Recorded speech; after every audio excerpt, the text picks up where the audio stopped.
A tanker trailer full of fuel broke free from a truck and careered into two cars, killing two women and a 4-year-old boy in Yackandandah-Wodonga yesterday.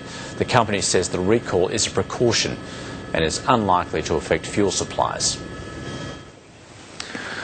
The Acting National Secretary of the Transport Workers Union, Michael Kaine, has just spoken about BP's decision to pull its tanker fleet off the road. Let's hear him. To BP in May this year, we asked BP to sit down with us and address concerns that we raised with them about their fleet in Western Australia, and BP said no. They declined the invitation. Now, if these companies are not going to sit down in a voluntary way, in a structured way, and try and figure out how to deal with these issues, we're left with no option but to take the type of action we're going to take in the coming hours to lodge this order with the tribunal. The move to recall BP's fleet, put it sort of into context. I mean, in New South Wales, for example, the majority of the deliveries are conducted by Linfox. What does that really mean, say, in the New South Wales context? It's just a handful of trucks. Well, BP has a big fleet across the country, and we're pleased to say that many of the deliveries of BP tankers are undertaken by companies with sophisticated processes like Linfox, like Toll. But there are just as many that aren't. And it's there that we see this pressure. And we have to be aware that unless there are direct obligations on these companies to ensure that these vehicles are maintained and that drivers are appropriately trained and rested, this will continue to happen.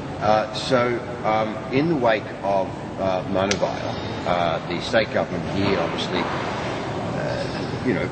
at least made a big show of looking at truck safety with one company, but yet we still have this going on.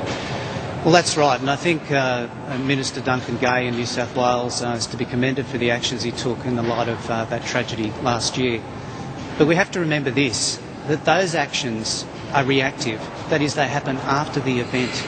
And for so long as we have a system that is reactive, that springs into action only when someone's died on our roads, then we have a problem.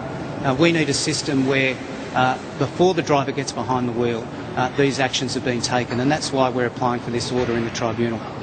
Just explain the significance of it. What does it really mean, your legal action?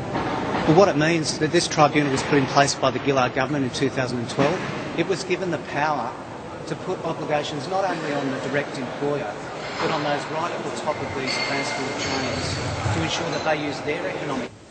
Sorry, it's going to break out of there. Obviously having some audio problems. That was the Acting National Secretary of the Transport Workers Union, Michael Kaine, just in response to the BP's decision to pull its fleet of fuel trucks off the road in the wake of yesterday's fatal collision in Victoria, which claimed 3 lives.